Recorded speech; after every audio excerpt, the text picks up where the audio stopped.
Buongiorno, finalmente il sole dopo 2 giorni di tappato. Di cielo grigio. Ben ritrovati amici, siamo stamani già su Charlie in movimento, ci siamo alzati un pochino prima, speravamo nella giornata di sole e infatti è andata bene. È arrivata. Abbiamo lasciato il paese di Fagarash, dove abbiamo dormito, praticamente nel parcheggio del castello. Alla fine è stato silenzioso, siamo stati bene. Qualche macchina ieri sera un po' sul tardi, insomma, accendi il motore, spegni il motore, ma niente di che. E abbiamo dormito veramente bene. Ci stiamo dirigendo verso una piccola località che si chiama Sambata de Sus, sempre la pronuncia, perché ci dovrebbe essere un grande monastero da visitare che si trova poco fuori questa frazione, quindi lo stiamo raggiungendo. Davanti a noi vediamo le vette dei Monti Carpazi con il sole che filtra tra le vette e abbiamo sempre questi alberi che stanno diventando sempre più gialli.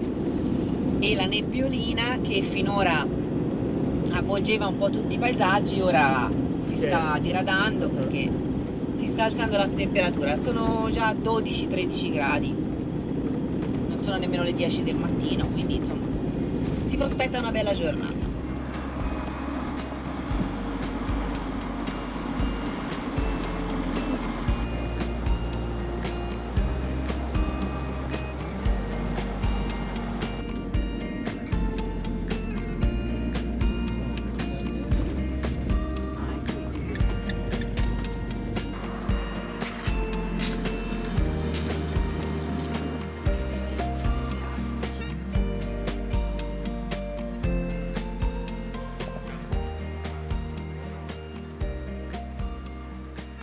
Abbiamo parcheggiato Charlie e siamo arrivati veramente nel paradiso terrestre. È un paesaggio bellissimo. Ora valichiamo questa porta, guardate, che bellezza, che ingresso maestoso, tutto di legno intarsiato. cioè finché non arrivi sotto non te ne rendi conto. Poi siamo circondati dai Monti Carpazi, da questi boschi coloratissimi. Si respira un'aria pulita, silenziosa. E ora percorriamo questo viale che ci porta al monastero.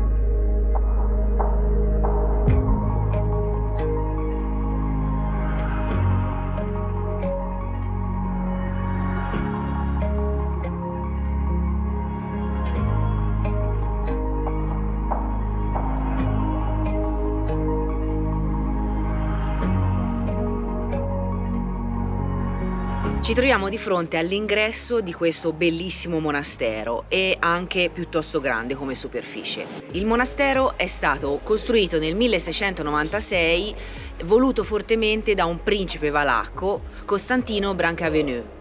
Questo cognome lo ritroveremo poi in seguito in altri stili architettonici perché ha dato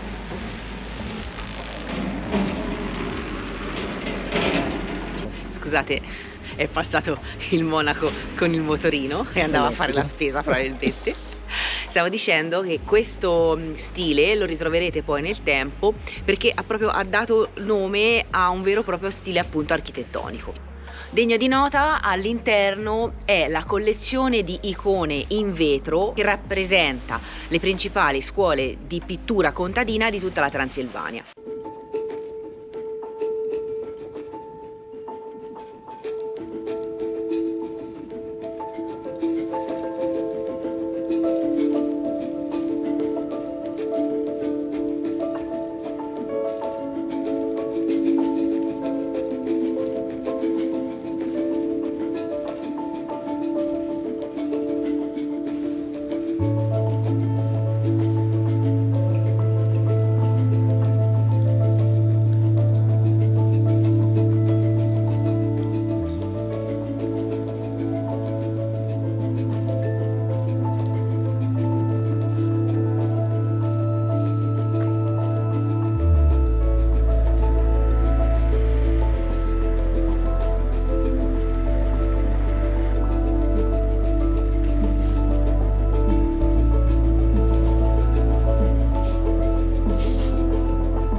molto bello questo monastero. Ora entriamo dentro il museo, vediamo se troviamo queste icone di vetro.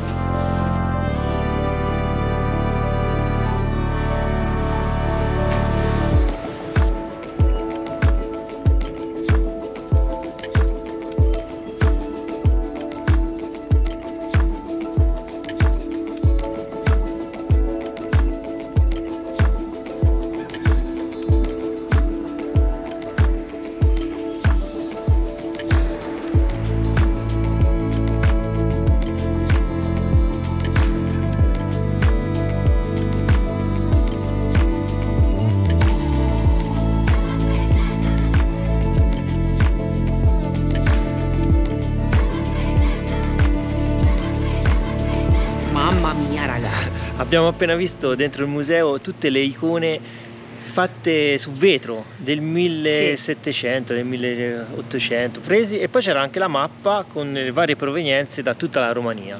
dipinte sia su vetro che su legno, ma la collezione famosa, come vi dicevo prima, è quella su vetro, perché ce ne sono veramente tante, qualcuna sottoteca, qualcuna insomma appesa con temperature controllate. Stiamo notando un'accuratezza, una precisione in questo monastero. Veramente dietro di noi c'è il monaco che taglia l'erba, non c'è una carta per terra, un pratino perfetto. Che nemmeno a San Siro ce l'hanno così Veramente. perfetto. Fiori curatissimi ovunque, è veramente bello, cioè non possiamo dire altro, siamo ripetitivi ma Sì. è bello. All'interno del museo poi c'erano anche dei manoscritti risalenti al 1400, al 1500, tutti scritti in maniera perfetta, sembrano fatti con il computer. Esatto. Pensate le arti che esistevano un tempo, che ormai sono andate perdute. No, infatti veramente è un bel luogo di pace, di tranquillità. Poi stamani con il sole e ci sono pochissime persone, insomma si visita bene.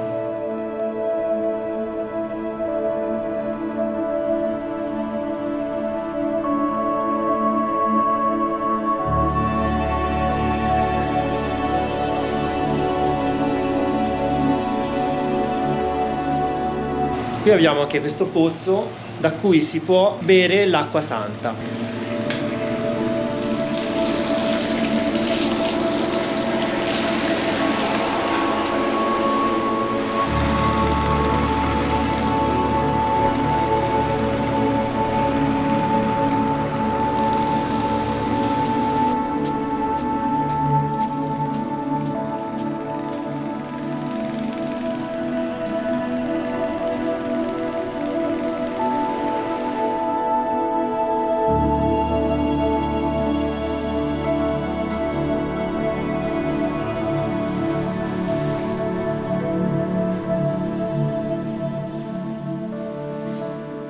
Qui c'era l'ingresso alla cappella, sembrava una cappella piccolina, invece guardate che maestosità.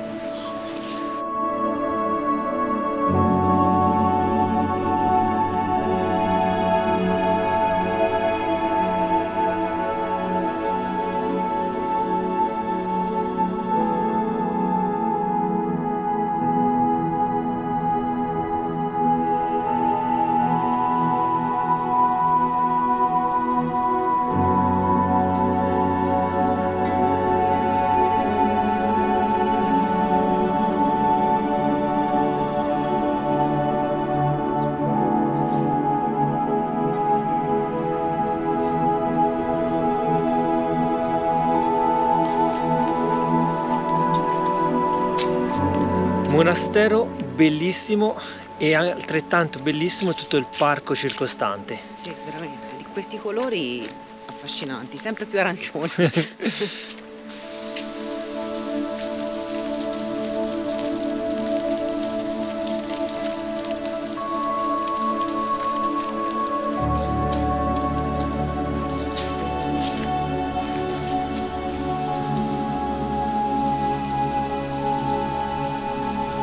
Stanno piovendo le foglie che si staccano dagli alberi, una pioggia di foglie impressionante.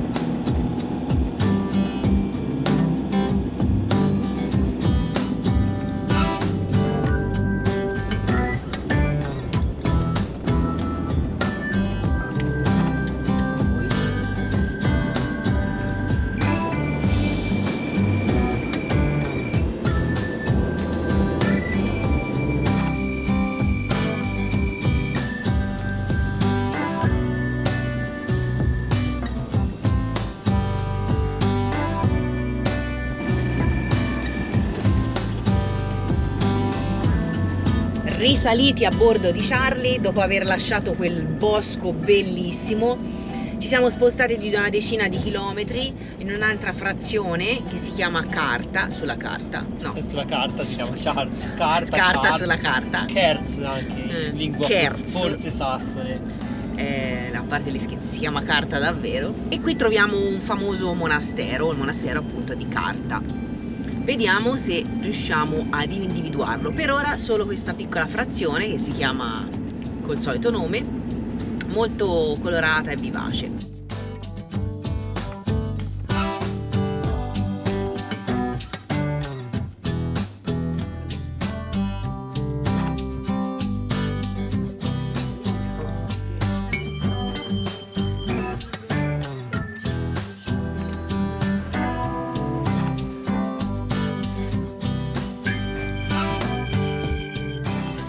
Che abbiamo qui? Hai già Abbiamo capito. due amici pilosetti, Ha già capito. hanno già capito. E lui lo portiamo perché lui Fermo. c'ha un po' di difficoltà. Buoni? Ora te li do ancora, mangia piano, questi ci si fogano. Vai.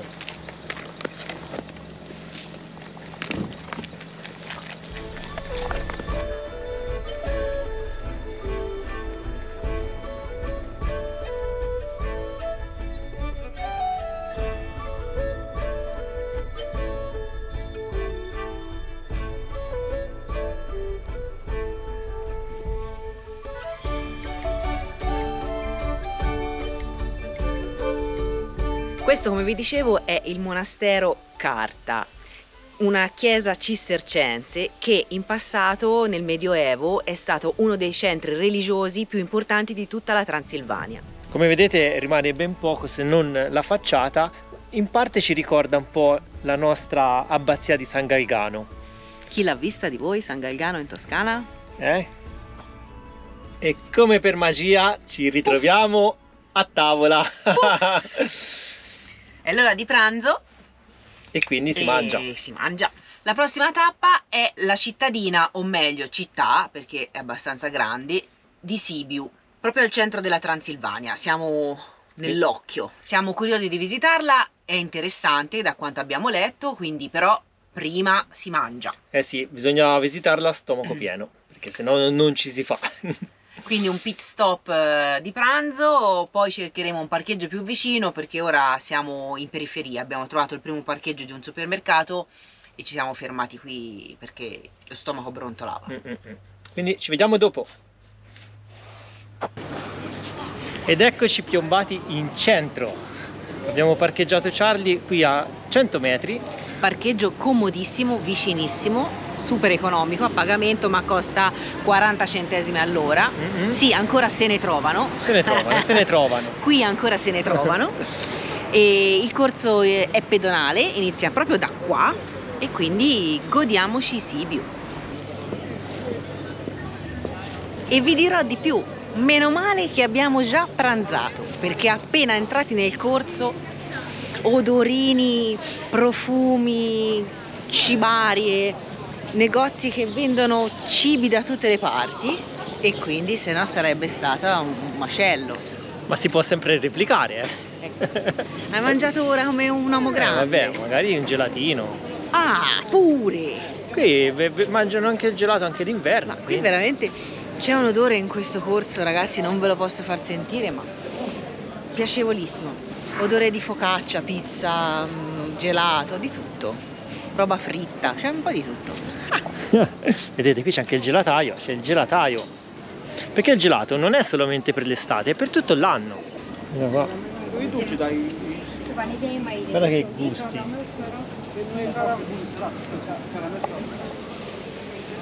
Molto invitanti. Cioè, facci caso, guarda là, lì si mangia, là si mangia. Si mangia da tutte le parti. Cioè, ciambelle, ciambellone, guarda là. Cornetti, cose. Oh, un'altra gelateria di... Sì, più che centro storico è centro culinario. Esatto. Con formaggio salato, cioccolata. Ma ci sono anche quelli sopra, che sono diversi. Ok. formaggio dolce. Formaggio. Ma secondo voi potevamo resistere? Abbiamo fatto due passi. No, via ragazzi. E quindi da buon golosi abbiamo preso i gogoshi. Un gogoshi ce lo dividiamo, anche perché è una fetta veramente gigante, cioè è una mezzaluna al cioccolato. Fritta, c'è in tutti i modi, c'è salata, prosciutto, formaggio, insieme prosciutto e formaggio. Noi abbiamo appena pranzato, Dolcino. quindi ci stava il dolcino e quindi l'abbiamo presa con il cioccolato. Non dico altro, l'assaggiamo. Vediamo un po' com'è. Vai, al signorino del primo morso. C'è la carta, non la mangiare. Mamma mia. È morbida, è passa tipo è come mangiare i bomboloni. I bomboloni fritti col cioccolato. Mamma mia. Morbidissima. Morbidissima, buonissima. Ma Buona. una squisitezza. Scusate, ma sento. Mangiate. Mangia anche il sacchetto ora se non glielo tolgo. Ma è Nutella, cioccolato e Nutella. Qui c'è scritto chocolate. E si chiamano gogoshi. Gogoshi. Buona? Nutella, sì. Buonissima ragazzi.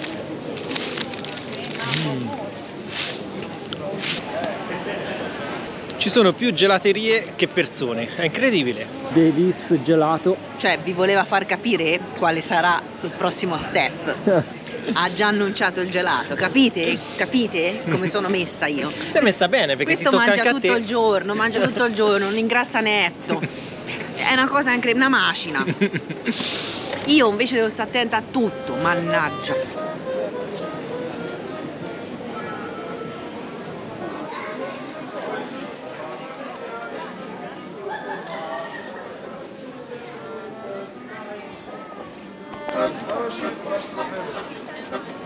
Finito di mangiare il dolcino siamo giunti in Piazza Grande, la piazza principale di tutta la città, e visto che siamo nel centro della piazza vi diciamo anche che la città di Sibiu si trova grosso modo nel centro geografico della Romania, oltre che essere un centro nevralgico della Transilvania. È una città che conta circa 140.000 abitanti, quindi abbastanza importante. È una città affascinante per quello che abbiamo potuto vedere e interessante perché è una città interamente barocca, quantomeno il centro storico, ricco di chiese e di musei. Ora faremo un giro.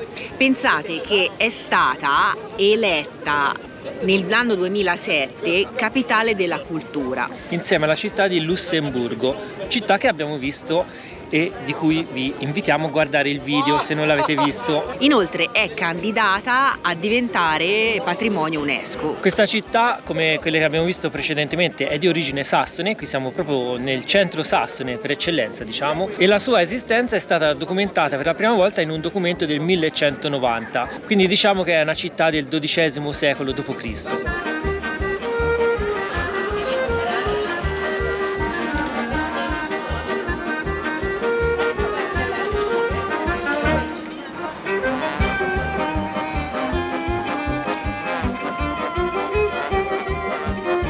Stiamo facendo il giro sempre qui in Piazza Grande e siamo passati dalla chiesa romano-cattolica alla chiesa evangelica, che sarebbe la cattedrale evangelica poi, sì. più che chiesa. Sono due chiese molto vicine tra di loro.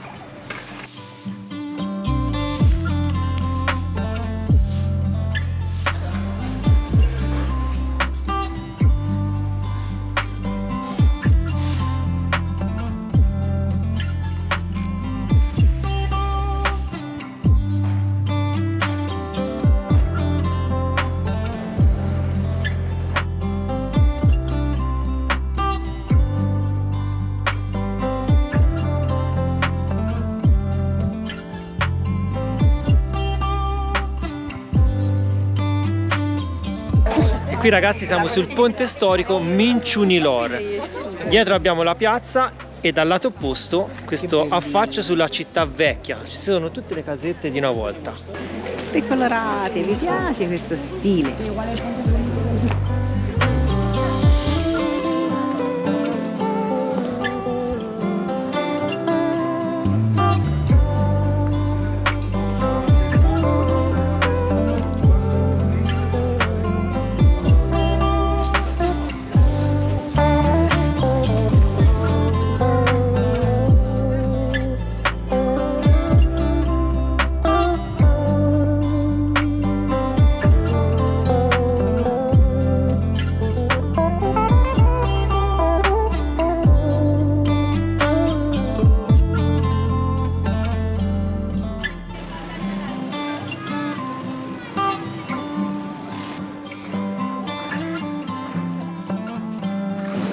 Percorriamo un altro tunnel e ci riaffacciamo dalla parte opposta. Forse. Vreau și eu să-mi comand. Passeggiando per il centro mi sentivo un po' osservato, poi ho osservato questi tetti e ho detto a Marta, ma sembrano quelle finestrine sui tetti degli occhi che ci guardano? È vero. Ed è vero, è proprio così. In questa piazza i tetti si affacciano, quelli, ovviamente i soliti tetti, quelli belli spioventi con le tegoline piccole, ma hanno delle finestre fatte con la forma dell'occhio, fantastici, non l'avevamo mai visti, è suggestivo.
E lavatrice sì ragazzi, l'abbiamo trovata! Lavanderia self-service a gettoni, sono rare in Romania, ce l'hanno detto tutti, anche delle signore che abbiamo incontrato che parlano italiano, hanno detto che qui usano quelle, diciamo, con il personale, gli porti la roba, te la lavano loro e te la ridanno già impacchettata e profumata. Però noi non sapevamo se fare il cambio lenzuola o meno, insomma, però abbiamo trovato questa a gettoni girando l'angolo e ne abbiamo approfittato. E quindi a questo punto laviamo tutto l'intero di Charlie, lenzuola, tutto quello che avevamo. Il costo è abbastanza buono perché quella grande sono 20 lei e questa più piccolina 15 lei. Poi c'è l'asciugatrice, santa asciugatrice. E noi abbiamo parcheggiato qui davanti, cosa rara, molto rara. Infatti la cosa più difficile è sempre trovare il parcheggio, perché mettono sempre queste lavanderie in pieno centro, dove è impossibile parcheggiare. E invece siamo leggermente fuori dal centro, con una via laterale dove c'è un parcheggio libero, quindi perfetto. Vediamo a che ora finiremo, perché stasera ne abbiamo qui. messe 2 lavatrici, poi ce ne abbiamo un'altra. Dobbiamo fare l'asciugatura, dobbiamo sostituire le lenzuola nel letto, insomma probabilmente dormiremo qui davanti nel parcheggio. Quindi c'è anche da rifare il letto? Sì caro mio, non è solo bomboloni, gioie e dolcettini. Allora andrà per le lunghe, io direi di staccare il video e ci vediamo al prossimo giro. Un abbraccio ragazzi, fateci forza con i like perché qui si prospetta una serata dura. Ciao Un abbraccione, a tutti. grazie. Ciao. Ciao, al prossimo.